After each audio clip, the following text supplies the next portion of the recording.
Now, in almost all the religions, alcohol is a big no-no. It's forbidden. And why is it forbidden?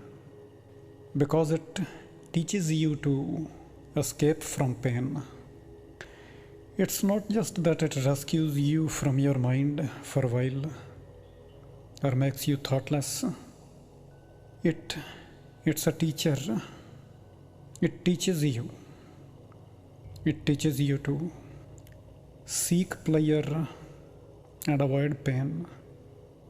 It teaches you to escape from suffering.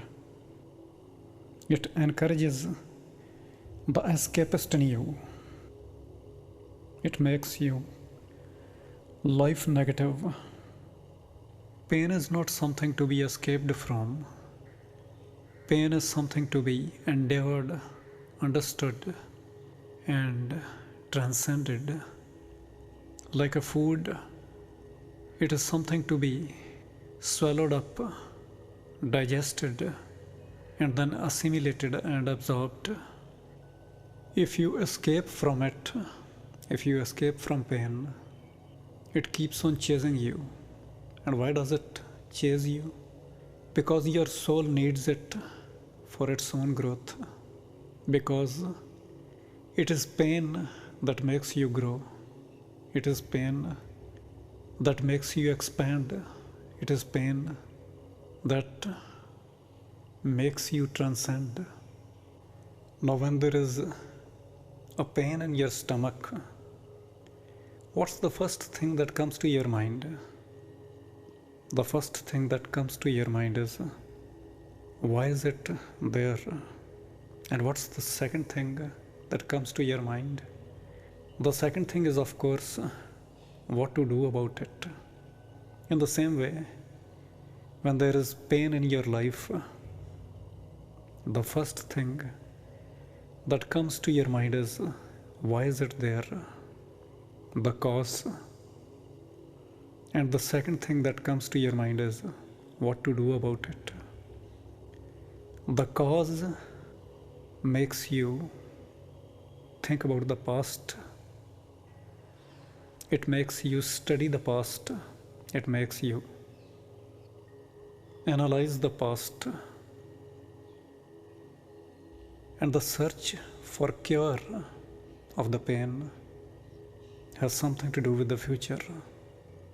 The what to do about it puts all that you know to a test.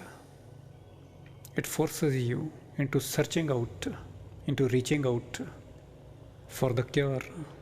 And that reaching out, that searching, that putting to test all that you know is the growth, is the expansion, is the understanding. In the Zen way of comprehending life, or you can say in the Zen way of relating with the mystery of life, there is something called a koan. A koan is a riddle that cannot be solved with the intellect. It cannot be solved by the mind. And its nature is such, the content is such, that it takes you to the edge of the mind. It takes you to the edge of the cliff and makes you jump from there into a dimension that brings you in direct contact with life, that introduces you to reality as it is. So if a student of Zen is able to solve a koan, then he or she must be enlightened. Because the very purpose of a koan is to introduce you to the mystery. So it is not meant to be solved. It is not a question to be answered. It is not a puzzle to be solved by where you are. It is supposed to take you beyond the construct of your mind, beyond the construct of your being. It is supposed to dissolve the barrier, the separation between you and reality. Pain is also a koan because it takes you to the edge.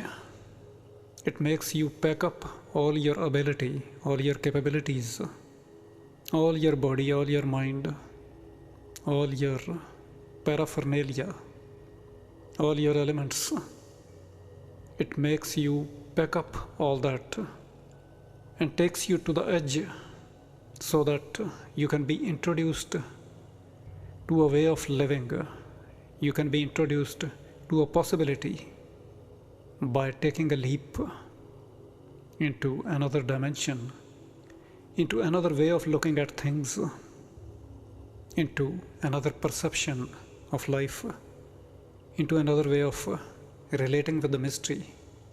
So if you look back at your life, the life that you have lived so far, and you try to go into the depth of the nature of moments when you went through some intense agony, some intense pain, you will discover that you will find that the purpose of that pain, of that agony, was to take you to the edge, to help you break through a barrier, and to introduce you to a possibility, to take you beyond a despair, and to force you into a leap into another dimension, into another way of looking at things, into another way of perceiving life, into another way of relating with life, into another way of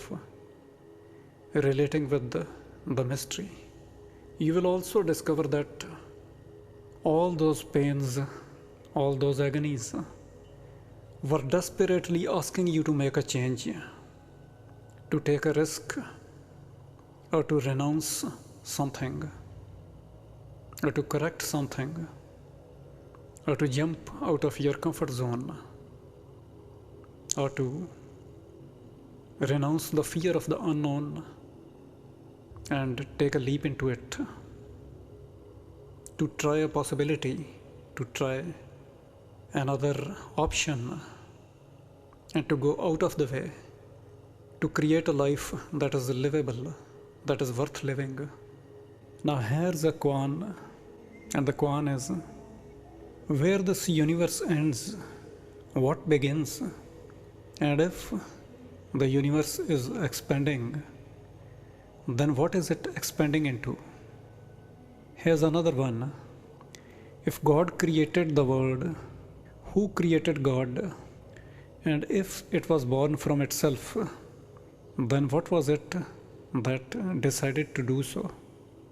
Now you can spend the whole day thinking about these riddles, these puzzles, trying to find an answer. But at the end of the day, you will find yourself almost as inadequate, as helpless as in the morning. The reason being that such puzzles, such riddles are not supposed to get solved by someone who is where he is. They are supposed to take him to the edge. You may find yourself struggling to find a way through clouds of confusion, but being unable to do so, and then finally slipping into an experience that came from taking you to the edge. You will discover how inadequate our knowing is in answering such questions. So when a real Zen master provides his disciple with a koan, he does not expect an answer to it. He expects something that has got the taste of the mystery in it. He expects the disciple to have gone through the feeling of inadequacy and helplessness and struggled with the limit of the mind and struggled to an extent where he took a leap into the mystery, where he was forced to take a leap into the unknown and then bring back the taste of it. So, in the same way, pain is also for introducing us to the taste of the beyond. What's very important for you to realize is that the purpose of pain is not to torture you. God is not a sadist. God doesn't get any pleasure from making you go through pain. God is not a torturer. The purpose of pain is to make you look at things from somewhere else. The purpose of pain is to provide you with a fresh perception. The purpose of pain is to make you revise your views. The purpose of pain is to help you relate with life in a new way. The purpose of a koan is also not to make you go mad from trying to solve it with your rational mind. The purpose of a koan is to introduce you to something that is not the mind, something that is not the intellect. The purpose of a koan is to take you beyond that which you have constructed for yourself with your practiced thought and your conditioned mind, with your practiced thought patterns and the conditioning of your intellect. So, as the purpose of a koan is to take your intellect to the edge and then introduce it to the mystery, the purpose of pain in your life is to take your despair to an edge and then introduce it to a possibility. If you have been eating wrong, if you have been eating and drinking wrong, pain will come to you in the form of an ailment. If you have been thinking wrong, pain will come to you in the form of an unpleasant experience. If you have been living wrong, pain will come to you in some form. If you have been interacting with everyone in a wrong way, pain will come to you in another form. But no matter what form it takes, in what packing it comes to you, the purpose of that pain will be to take your despair to an edge and then introduce you to a possibility, to another way of looking at everything in general and your incarnation in particular. Pain doesn't just come and go, it stays with you, because if it just comes and goes, there would be no purpose in its visit. It would become purposeless, it would become meaningless. So pain stays with you, and it stays for as long as it takes for you to see the possibility it wants you to see. Without purpose, without meaning, if pain were administered to you, if God prescribed it for you, it would be pure torture, and there would be sadistic pleasure in it. So it has to have a purpose.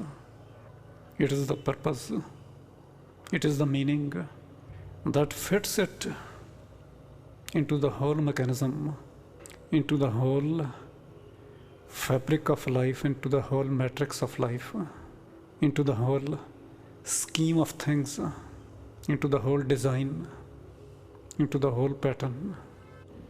Now, if you were God and you fell in love with someone who, if left to himself or herself, would take 100 incarnations, 100 human incarnations, to be able to see reality as it is, what would you use to pull that soul out of its imprisonment, out of its self-created, assumed reality? What would you use to make the long journey short? What would you use to help that soul see through the veils of illusion, through the veils of Maya? You would use pain. You would use suffering. So this is where pain derives all its purpose from. This is where it derives all its meaning from. This is the flesh, the bones, and the blood of pain. This is its utility as an element in this existence. The purpose of pain cannot be known or understood by someone who is overwhelmed by it because of being identified with it. It can even not be known if we look at it through the eyes of a human being. You have to look at it with the eyes of the formless, with the eyes of the Lord, in order to see it as a teaching, in order to see it as a vehicle that takes you from here to there. The pain of sickness can be very overwhelming for the one who is sick.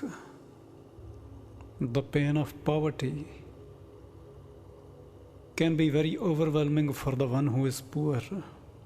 The pain of insult can be very overwhelming for the one who is insulted. The pain of betrayal can be very overwhelming for the one who is betrayed. The pain of defeat can be very overwhelming for the one who is defeated. The pain of separation and departure can be very overwhelming for someone who loses a loved one or is separated from him or her. The pain of death can be very overwhelming for the one who is dying. The intensity can be very difficult to handle, and from within it, you cannot understand pain. From within it, you cannot know pain. From within it, you cannot understand the purpose of it. The possibility for the pain of sickness is a health that is totally in accordance with the laws of nature. A health as natural as the blooming of a flower on the branch of a plant. A health that results from the mind, the body, and the soul being completely in harmony with each other in the form of a balance that is in tune with the cosmos, in tune with the nature of things, in tune with the existence, in tune with the flow of life. The possibility for the pain of poverty is a richness that comes from within, a richness that we are all born with, but that we have forgotten because of the wrong conditioning of our mind. The possibility for the pain of insult is a transcendence of duality, Or you can say the experience of non-dualism or Advait, the possibility for the pain of separation is the immortality of love. The possibility for the pain of death is the authentic experience of that which never dies. That is the Atma, the soul.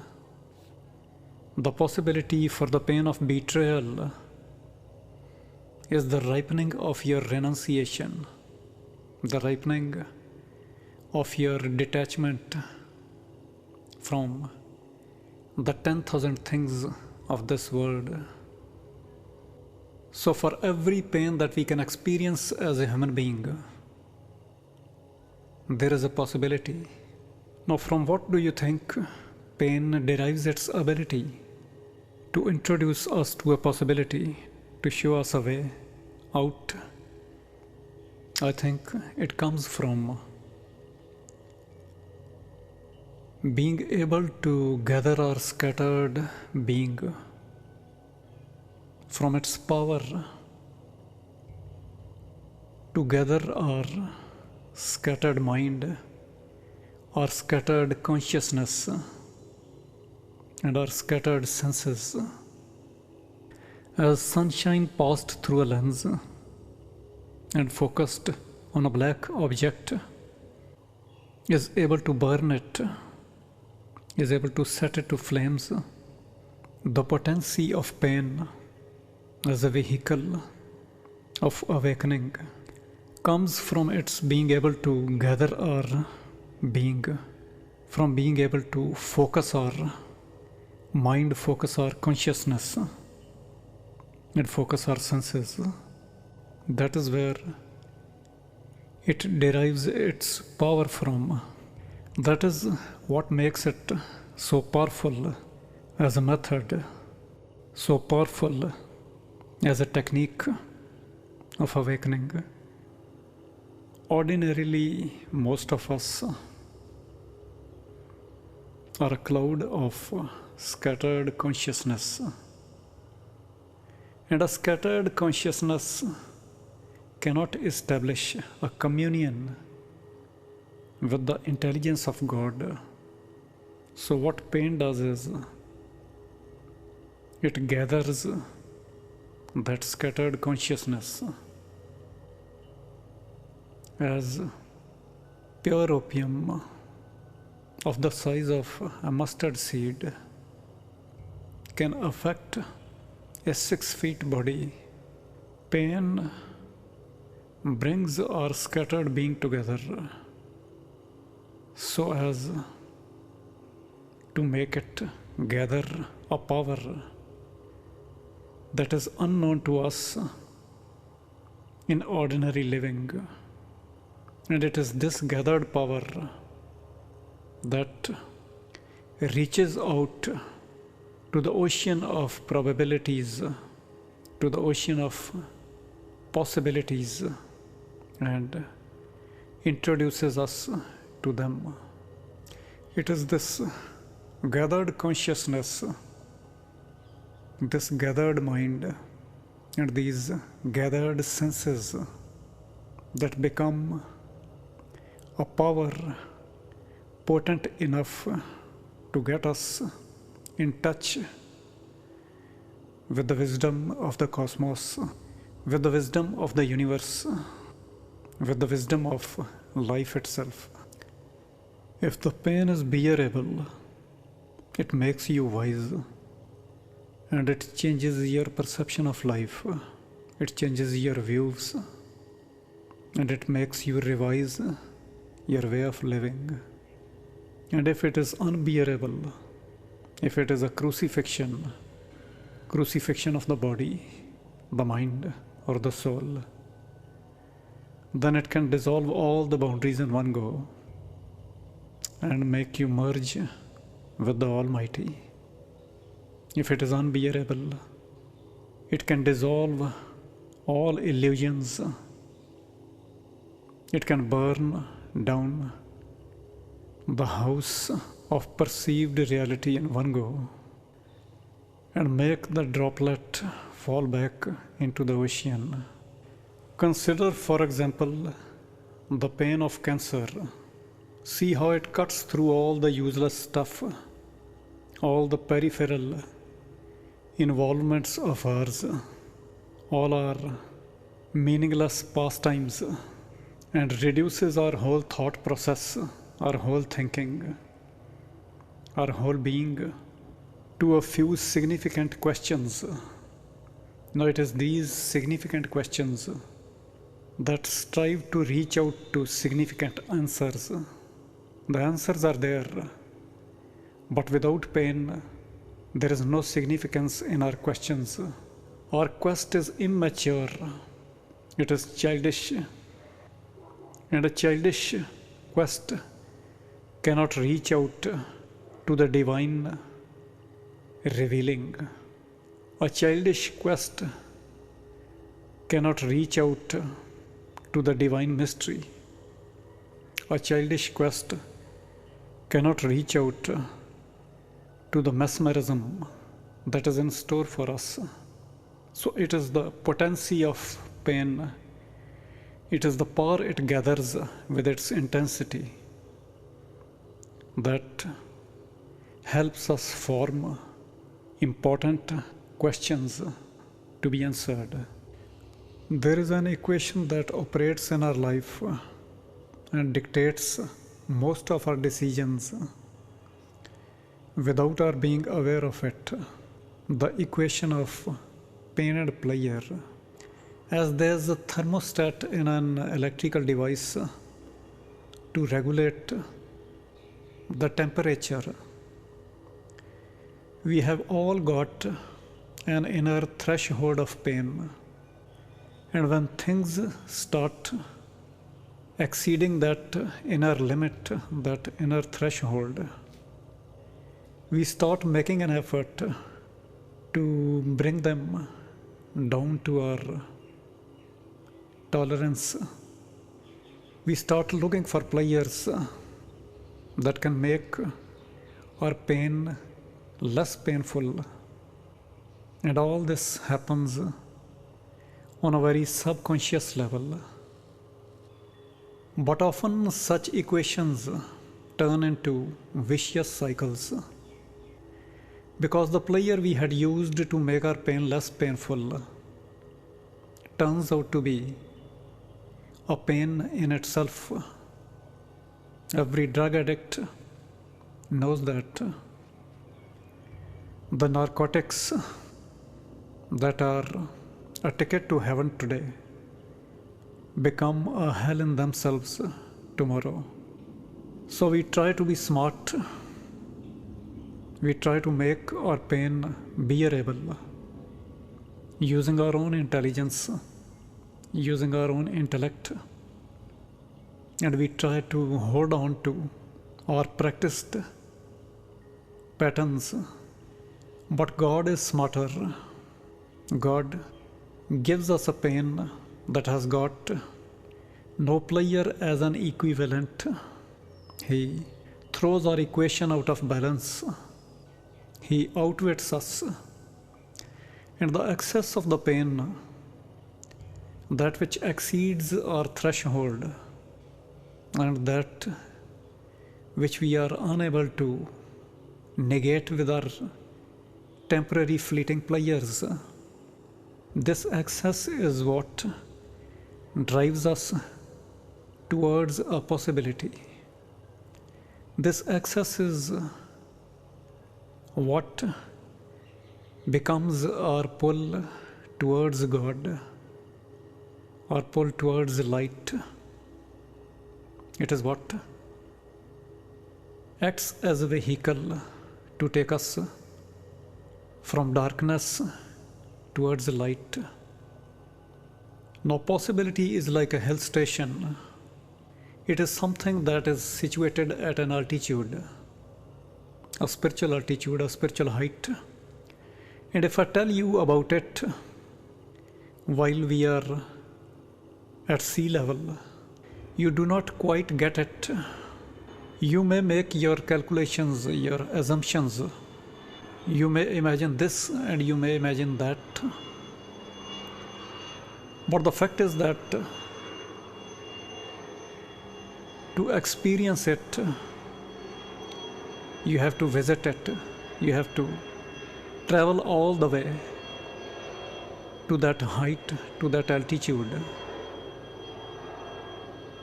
and see things for yourself. So the possibility that our pain introduces us to is something to be seen by us. It cannot be delivered to us by someone else as a sermon, as an advice, because if it is delivered as words, we may understand them literally. We may understand the dictionary meaning of it all. We may understand them as words, but there will be no prana, there will be no life in that insight which belongs to someone else.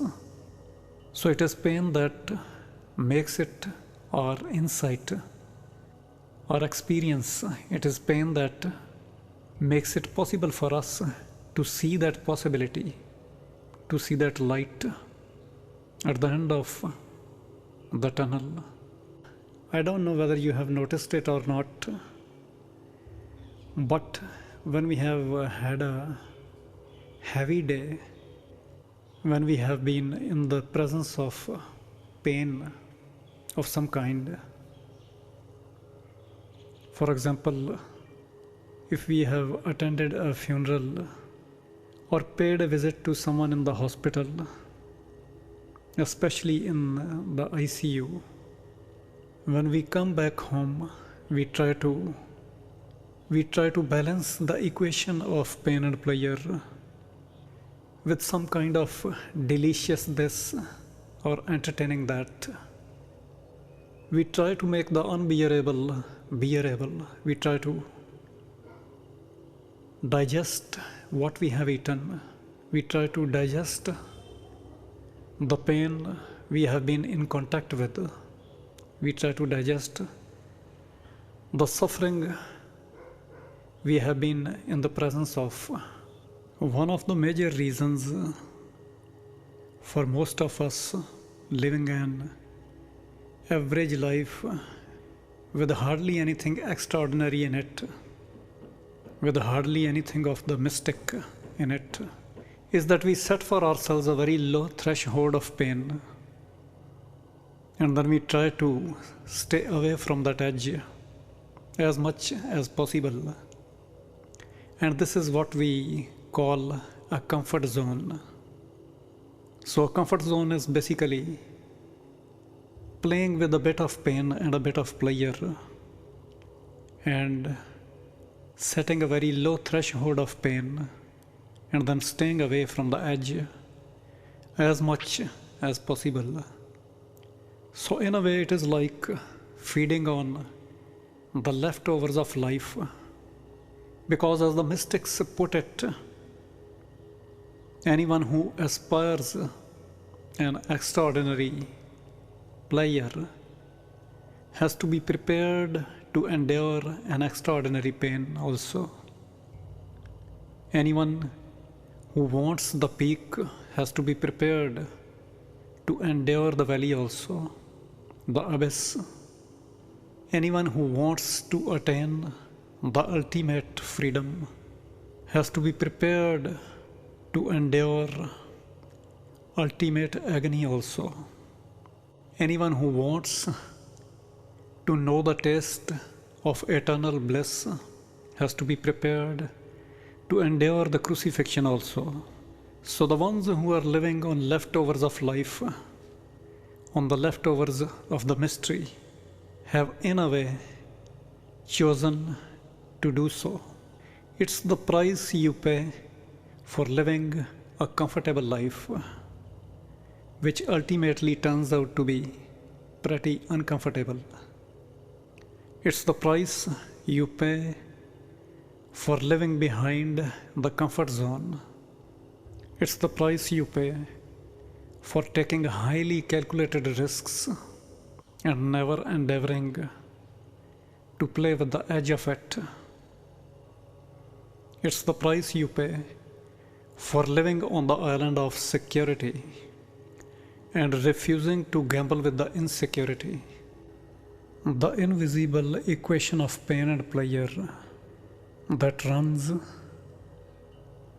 in the background of our life like an underground river has got some great insights to offer, to reveal, if observed or witnessed carefully, if observed meditatively. And one of those insights is that hidden inside every pleasure is pain, and hidden inside every pain is pleasure. So the two are blended together like the yin and yang in the Chinese symbol. But the equation is not all that simple to understand, to comprehend. It is very sophisticated. Imagine someone suffering from cancer, a cancer that was basically caused by tobacco. Imagine such a person taking out a packet of cigarettes from his pocket with an image of a malignant growth on the packet, and with the following words written: tobacco causes cancer, or tobacco is injurious to your health. Imagine this person reading all that stuff, looking at that image, then taking out a cigarette, lighting it up, and going for his usual puffs, and then enjoying the kick, the punch, the psychological punch that comes from nicotine. Imagine the way pain and pleasure are blended together, the sophisticated way in which we play with them every day without being conscious of them. And what makes it so sophisticated is that, as Acharya Rajneesh puts it, man is not a rational animal. Some psychologist put it that way. He said, man is a rational animal. So Acharya Rajneesh corrects that inference, that conclusion. He says, man is not a rational animal, man is a rationalizing animal. He decides to do first and rationalizes later. He starts looking for rationalizations to do exactly what he wants to. He starts looking for justifications to do what he wants to. So it is these justifications, these rationalizations, which are actually not rational, that make our equation of pain and pleasure so sophisticated, so complex, so complicated. Now the question is, should we throw all pleasure out of our life and then pray for more pain? Should we feel guilty of enjoying life and make it miserable? Should we convert a celebration into a punishment? The answer is, of course, no. The ideal way to deal with the blend of pleasure and pain is to consciously renounce bit by bit all the pleasure that is captivating for us, that is making our life stagnant, that is harming us in some way or the other, and embrace bit by bit all that pain which is beneficial for us, which is medicinal for us, which will help us grow, which will help us expand, which will help us in soaring towards the higher, the richer realms, the realms of angels, the realms of gods. From all that we have come to understand about the issue of pain and pleasure so far, there is a very important question that comes up. And the question is that if I surround myself with a lot of comfort, with a lot of luxury, is there anything wrong with it? Is it somehow unspiritual? Is it in contradiction with a religious life, with religious morality? And the answer is that certainly it is not a crime to live in comfort, to choose comfort.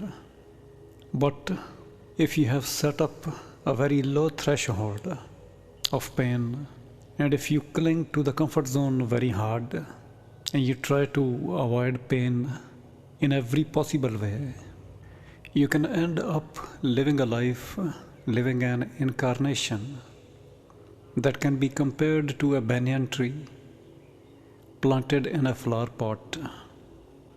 The potential which you have got as a soul could remain unrealized because of your clinging to the comfort zone, because of not allowing pain as a vehicle of growth, as a vehicle for your expansion, for your liberation.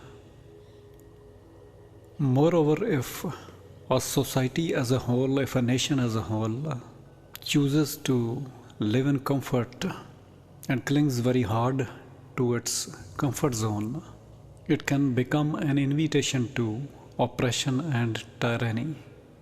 It can become a breeding ground for exploitation, oppression, and tyranny.